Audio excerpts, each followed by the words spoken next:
हम सभी सोचते होंगे यार भगवान है तो हमको दिखाई क्यों नहीं देता, आंखों से दिखाई क्यों नहीं देता। पर वास्तव में रियलिटी ये है कि भगवान इन इंद्रियों से प्राप्त नहीं किए जा सकते। हेलो डियर फ्रेंड्स, मेरा नाम है सत्यम और स्वागत है आप सभी का स्वाध्याय प्रेमी में। आज के स्वाध्याय में हम देखने वाले हैं ईशावास्योपनिषद का चतुर्थ मंत्र। मंत्र कहता है, अनेज देकम मनसो जवीयो नैनद एवा आपनुवन पूर्वम अर्षता तद्धावता अन्यान अत्येति तिष्ठता तस्मिन् अपमातृष्वा दधाति। ये मंत्र है, इसका अर्थ देख लेते हैं। वह परमात्मा कंपन तक नहीं करता परंतु मन से भी अधिक वेगवान है। इंद्रियां उसे प्राप्त नहीं कर सकती परंतु वह इंद्रियों से भी पूर्व वर्तमान है।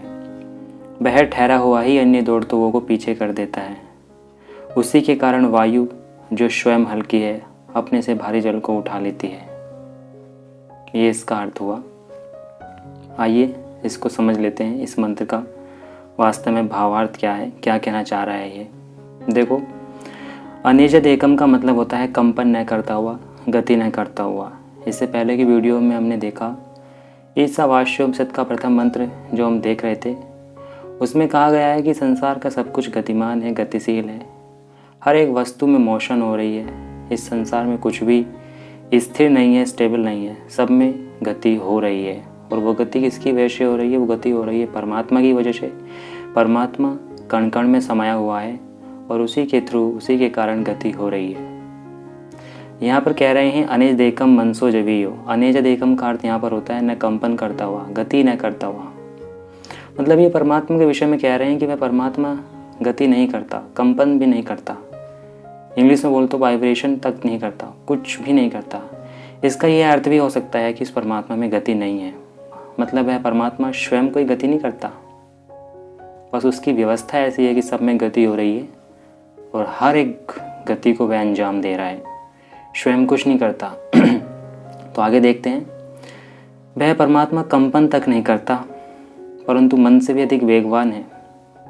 एक बार फिर से रिपीट करता हूँ, वह परमात्मा कंपन तक नहीं करता परंतु मन से भी अधिक वेगवान है। समझे? मतलब खुद में, स्वयं में बिल्कुल भी गति नहीं है लेकिन मन से भी अधिक वेगवान है। हम लोग जानते हैं मन सबसे अधिक तीव्र गति वाला है। मन से अधिक गति शायद ही किसी की हो। इस संसार में सबसे अधिक गति किसकी मानी जाती है? मन की गति सबसे तीव्र मानी जाती है।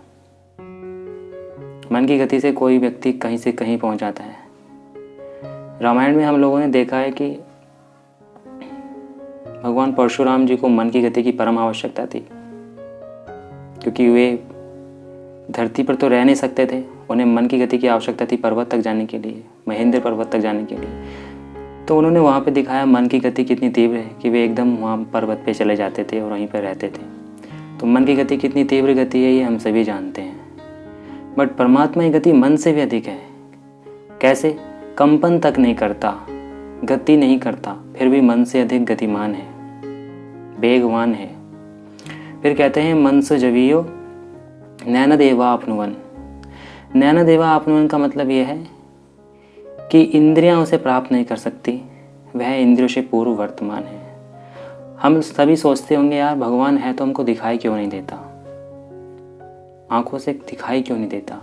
पर वास्तव में रियलिटी ये है कि भगवान इन इंद्रियों से प्राप्त नहीं किए जा सकते। नैन देवा आपनुवन अर्थात वह परमात्मा इंद्रियों से प्राप्त नहीं हो सकता। इसलिए हमारी भ्रांति है, ये हमारी अज्ञानता है। हम सोचते हैं भगवान दिखाई नहीं देता। दिखाई कैसे देगा? आंखों का विषय भगवान है ही नहीं, वो तो अनुभूति का विषय है, अनुभव का विषय है। आगे ये बोल रहे हैं, वह ठहरा हुआ ही अन्य दौड़तों को पीछे कर देता है। जी हाँ, देखो परमात्मा सर्वदेशी है।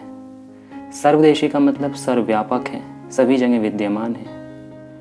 संसार में ऐसी कोई भी जगह नहीं जहाँ पर वो विद्यमान न हो, हर एक वस्तु में समाया हुआ है।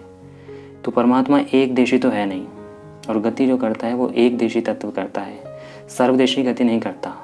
तो इससे ये साबित होता है कि वह ठहरा हुआ है, परंतु वह ठहरा हुआ ही अन्य दौड़तों को पीछे कर देता है। यह उसकी सामर्थ्य है, यह उसकी शक्ति है कि वह ठहरा हुआ होते हुए भी अन्य दौड़ते हुए को पीछे कर देता है।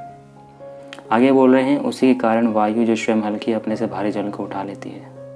वायु स्वयं हल्की है और अपने से भारी जल को उठा लेती है। फिर यही बोल रहे हैं कि उसमें ठहरा हुआ जीवात्मा कर्मों को धारण करता है।